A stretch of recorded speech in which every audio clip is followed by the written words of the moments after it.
Remal পৰিয়ালৰ দ্বাৰা আয়োজিত কৰা ভাগৱত মহাপুৰাণখনৰ আজি অন্তিম দিন। দিনে ৰাতিয়ে চলি থকা কাৰ্যসূচীবোৰ বৰ ভাল লাগিল আৰু আজি 1 লাখ চাকি জ্বলাই ভাগৱত মহাপুৰাণখনৰ সামৰণি মাৰিব। গতিকে আমি সকলোৱে তেওঁলোকৰ লগত সহযোগ দি বৰ আনন্দ উপভোগ কৰিলোঁ আৰু ময়ো কেইবাদিনৰ ভিডিঅ' সৰু সৰুকৈ আপোনালোকক দিবলৈ চেষ্টা কৰিলোঁ। আপোনালোকৰ যদি ভাল লাগে তেন্তে প্লিজ লাইক ছাবস্ক্ৰাইব এটা কৰি দিব বুলি আশা ৰাখিলোঁ।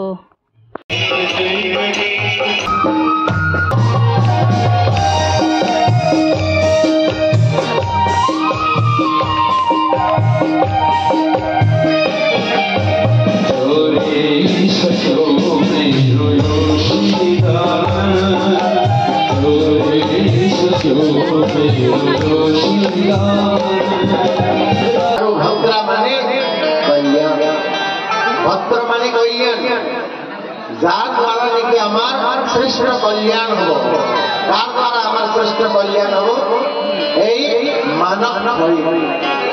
এই মানব শরীরের দ্বারা আমার কল্যাণ আছে, ইয়াত কল্যাণ সাধন কৰিব পাৰিম।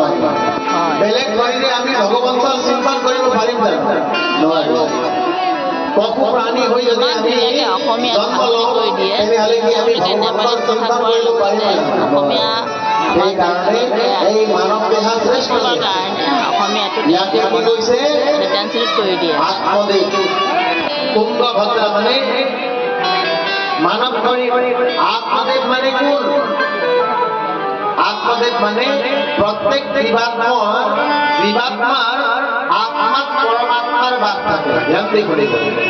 প্ৰত্যেক জীৱাত্মাৰ আত্মাত পৰমাত্মাৰ বাস থাকিব। গতিকে আমি গোটেইখিনি যিখিনি আছো গোটেইখিনি আমি আত্মদেৱ হয়, কাৰণ আমাৰ আত্মাত পৰমাত্মাৰ বাস আছে। গতিকে আমি হয় আত্মদেৱ। আচ্ছা, আত্মদেৱৰ পত্নীৰ নাম কি? ধুন্দুলি বাই। ধুন্দুলি বাই। ধুন্দুলি কোন হয়? ধুন্দুলি কোন হয়? ধুন্দুলি নাম হয় বুদ্ধি। संशय आत्मिका बुद्धि भने शंका लाग्ने हो कि होइन खाती छैन भन्ने शंका हुँदैन कहिलेकाहीँ। श्री कृष्णचन्द्र भगवान की जय हो। अब यो 3 नम्बरको प्रश्न त झन् सजिलो रहेछ है। हात खडा गर।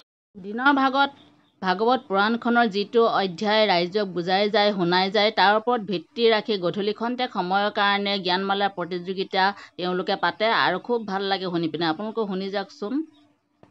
4 ধামৰ যাত্ৰা কৰিবৰ কাৰণে ভক্তসকলে যায়। সেই 4 ধামৰ ভিতৰত কোন কোন তীৰ্থস্থান? रामेश्वरम धाम, द्वारिका धाम,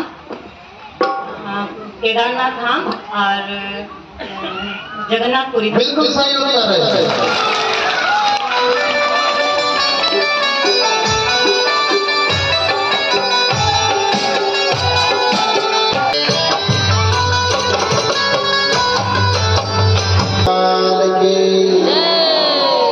श्रीमद् भागवत महापुराण की जय।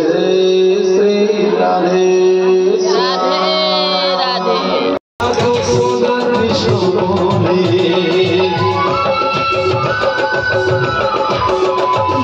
Krishna